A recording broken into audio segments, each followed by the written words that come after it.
దొండకాయ, బెండకాయ, beetroot, carrot, బంగాళదుంప ఇవే ఎక్కువ తింటాను తప్ప, ఈ క్యాప్సికమ్‌ని ఎక్కువ ఎవరు ప్రిఫర్ చేయరు. కానీ క్యాప్సికమ్‌తో పచ్చడి కూడా చేసుకోవచ్చండి. చాలా టేస్టీగా ఉంటుంది. ఒక్కసారి ఈ వీడియో చూడండి.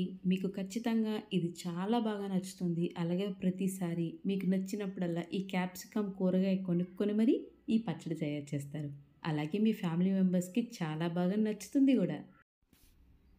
ఈ పచ్చడి 3 స్టెప్ ప్రాసెస్‌లో వస్తుందండి. ఫస్ట్ స్టెప్ కళాయిలో ఆయిల్ వేసుకొని, హాఫ్ స్పూన్ మెంతులు, ఒక స్పూన్ జీలకర్ర, ఒక స్పూన్ ఆవాలు, ఒక స్పూన్ ధనియాలు వేసి వీటిని లైట్‌గా వేయించుకొని మిక్సీలోకి తీసుకోవాలి.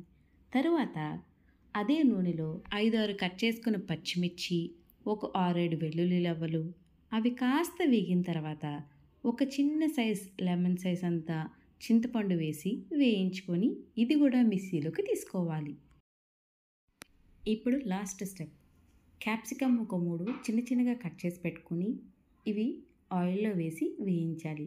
కాస్త వేగిన తర్వాత ఒక పెద్ద సైజ్ టమాటా తీసుకొని చిన్న చిన్న ముక్కలుగా కట్ చేసుకొని ఇందులోనే వేసి ఒక 2 నిమిషాల పాటు వేయించిన తర్వాత ఒక హాఫ్ స్పూన్ పసుపు, ఒక స్పూన్ సాల్ట్ వేసి మూత పెట్టి ఒక 5, 6 నిమిషాల పాటు మగ్గనివ్వాలి. ఈ ప్రాసెస్ 2, 3 టైమ్స్ చేయాల్సి ఉంటుంది. క్యాప్సికమ్ ముక్కలు బాగా వేగి ఆయిల్ పైకి తేలినప్పుడు స్టవ్ ఆఫ్ చేసి వీటిని కూడా మిక్సీ జార్లో తీసుకొని ఇవన్నీ చల్లారిన తర్వాత మిక్సీ పట్టుకొని వీటికి పోపు వేసుకోవాలి.